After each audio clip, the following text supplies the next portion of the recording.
Right, so we will have a discussion today on the limbic system, okay? But before discussing the limbic system, first of all, you need to understand the basic anatomy, okay? थोड़ा बहुत आपको पता होना चाहिए. For example, in the last few lectures, we discussed about the thalami. Do you remember we discussed about the thalami? Okay, fine. We discussed about the थैलेमाई के हमारे पास क्या होता है, इस तरह से थैलेमाई होते हैं. और बिल्कुल थैलेमाई के एंट्रो इन्फीरियर एंगल पे क्या होता है हमारे पास, थैलेमाई के एंट्रो इन्फीरियर एंगल पे हमारे पास होता है हाइपोथैलेमस, ओके. और हाइपोथैलेमस के साथ क्या अटैच है, हाइपोथैलेमस के साथ अटैच है पिट्यूटरी ग्लैंड, राइट. बिल्कुल यहाँ पे जो हाइपोथैलेमस है ना हमारे पास, हाइपोथैलेमस के इस रीजन पे हमारे पास इस तरह से एक स्वेलिंग है. फाइन, ओके, इस तरह से एक स्वेलिंग है. अब इस स्वेलिंग को हम लोग क्या बोलते हैं, let me explain for you, okay. First of all, this is your thalami और thalamus, right, because this is single so we call it thalamus, right. अब thalamus in the previous few lectures we discussed about के thalamus के अंदर ये जो nuclei present होता है यहाँ पे, ओके. यहाँ पे एक न्यूक्लियाई प्रेजेंट होता है, that nuclei is called as the, और that nucleus is called as the anterior nucleus of the thalamus, okay. This is called as anterior nucleus of the thalamus. और ये जो यहाँ पे आपको एक स्वेलिंग सी नज़र आ रही है, right.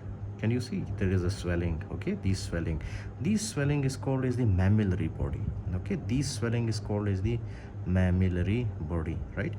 Spelling is not correct, but it's okay, fine. We will see the spelling in the book. It is MAMMI, okay, mammillary body. अच्छा, ये जो swelling आपको नज़र आ रहा है, this is the mammillary body, right. अगर ये mammillary body ख़राब हो, fine, so this will lead to Wernicke-Korsakoff syndrome, which occurs due to vitamin B1 deficiency, but that is not actually relevant right now.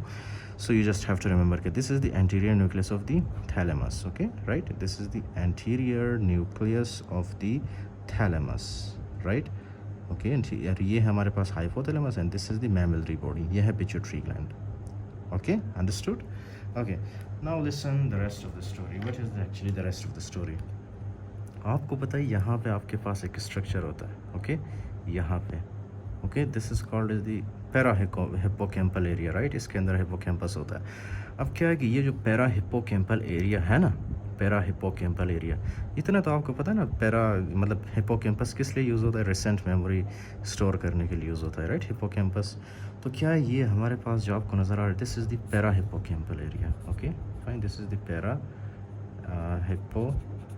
Hippocampal area, right, para hippocampal area, right.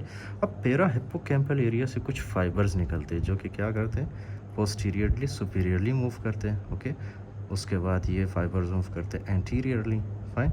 उसके बाद ये fibres move करते हैं inferiorly, okay, फिर backward. और ये किसको penetrate करते हैं, किसके अंदर सुराख बनाते हैं, these fibres will enter into the hypothalamus. Can you see, ये फाइबर्स कहाँ पे आ रहे हैं, हमारे हाइपोथैलेमस के अंदर, राइट. इधर एक सुराख बनाते हैं, सुराख से ये गुजरते हैं, राइट, हाइपोथैलेमस के अंदर. अच्छा, तो ये आ गया हाइपोथैलेमस के अंदर. अब हाइपोथैलेमस के अंदर जैसे ही आते हैं ना, ये हाइपोथैलेमस के अंदर जब आते हैं ये, so they will reach into the mammillary body. Can you see, ये फाइबर्स कहाँ पे आ रहे हैं, मैमिलरी बॉडी के अंदर, राइट.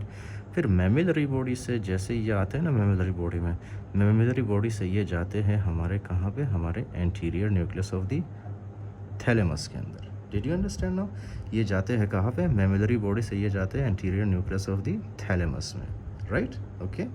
फिर anterior nucleus of the thalamus से ये फाइबर्स कहाँ पे जाते हैं, listen very carefully, okay.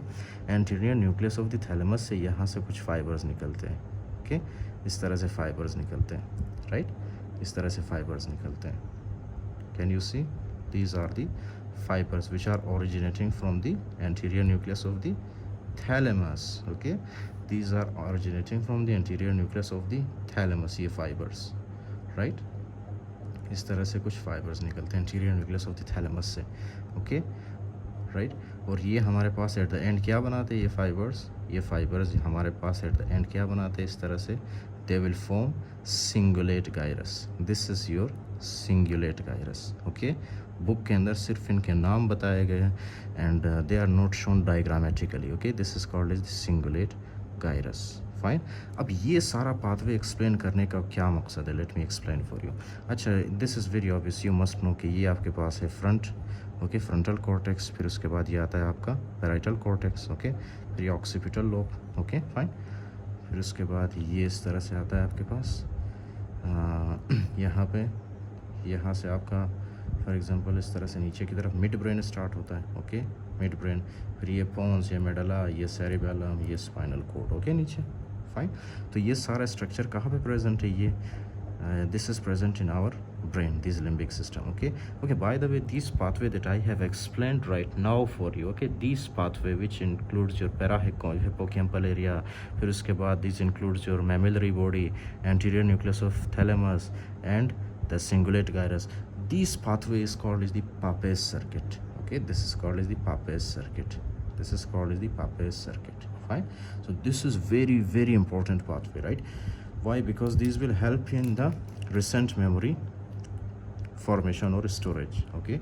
This will help in the recent memory storage. अच्छा, you must listen one thing, okay.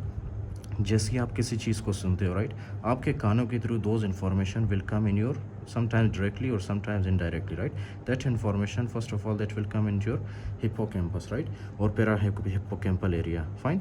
अगर उस information के अंदर emotions ज़्यादा हो, right, for example, let's take an example that you have a crush on somebody, right, that might be a girl, that might be a boy, right, and he or she says to you, I love you, right. This is very, very emotional sentence, right? So you were waiting for this sentence or for this phrase, right, for a long time, and finally a day comes when he or she says to you, I love you, right? अब I love you बोलने के बाद क्या है कि these information, first of all, this will go into your ears, okay, and from your ears this will go into your hypothalamus, sorry, to your parahippocampal area, right? अब parahippocampal area के अंदर जैसे ही information जाता है ना, these information is loaded with a lot of emotions, fine, a lot of emotions. So क्या है कि यहाँ से strong stimulus generate होता है, okay. That strong stimulus will travel through these fibers, and these fiber is called as the fornix, okay, might be. So this fiber is called as the fornix. अच्छा, तो वो strong जो emotional sentence है ना, that will travel through these fornix, okay, fornical pathways, fine. ये fornix के through travel करता है सबसे पहले कहाँ पे, आपके मैमिलरी बॉडी में आता है, okay, which is present in the hypothalamus. Mammillary body से ये फाइबर जाता है, ये इमोशनल सेंटेंस जाता है आपके एंटीरियर न्यूक्लियस ऑफ थैलेमस में, एंटीरियर न्यूक्लियस ऑफ थैलेमस से ये जाता है आपके सेंगुलेट गायरस में, राइट. सो फाइनली क्या होता है, फाइनली ये जो इन्फॉर्मेशन है ना, these will be stored in your brain, okay, these will be stored in your brain, fine. It will be stored for longer time period, okay, fine. Why? Because you have a lot of interest in this, fine. Compared to this, if you take the example of my lectures, right, अब मुझे तो पता है ना, you are not listening to my lectures with interest, fine. So क्या है कि after 10 to 15 minutes आप क्या है कि जैसे ही मेरा lecture ख़त्म होता है, after 10 to 15 minutes, or some students even after finishing the lecture, okay, they will forget everything. Why? Because they don't have any interest. So these anterior nucleus of the thalamus, okay, it is also connected with emotions, fine. If you give these emotional sentences, right, so if for example the sentences or whatever you hear, whatever you see, if that contains emotion, right, that will store in your brain for longer time period. Did you understand now? Okay, so emotional वाली बात है, emotional वाली चीज़ है, okay, that will store in your brain for longer time period. If they have no emotions, right, so they will not actually store for longer time period. For example, if you listen to my lectures, right, these will only store in your brain, okay, for maybe 15 minutes, for 20 minutes, right. After that you will forget the lecture. But I gave you these example, right, for which you are waiting for a long time. So these information will be stored in your brain for longer time period, right, because these information has emotions and these information has no emotions, right. So this is the Papez circuit, okay. It is also related with our recent memory, okay, recent memory and emotions, fine, recent memory and emotions. And somewhere here we have a structure here, okay, which is called as the amygdala, right. This is called as the amygdala, right. Now amygdala को तो आपको पता है, this is responsible for all anger and sexual behavior, okay. Anger and sexual behavior को control करता है, right.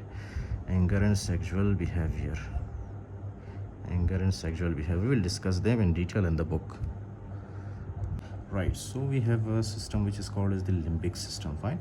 It is actually collection of neural structures involved in emotion, long-term memory, olfaction, behavior, modulation, autonomic nervous system function.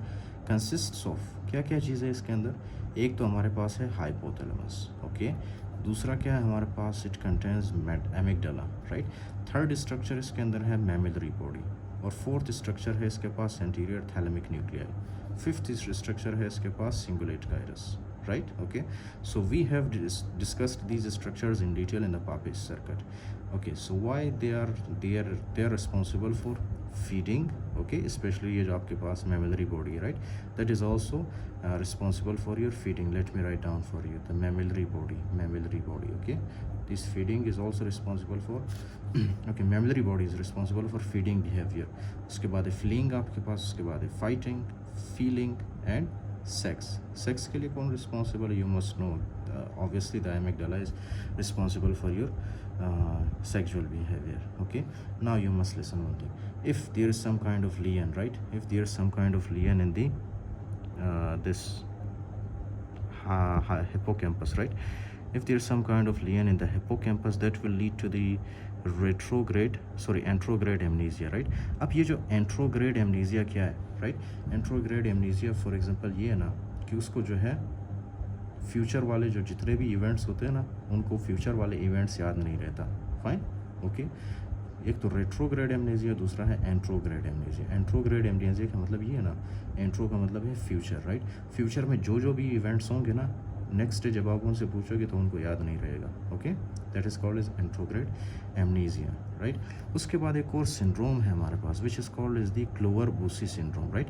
अब ये जो Kluver Bucy syndrome है, first of all इसका क्या है कि it is a lesion of the amygdala. जब amygdala उसमें कोई डैमेज होता है, so that is called as the Kluver Bucy syndrome, right?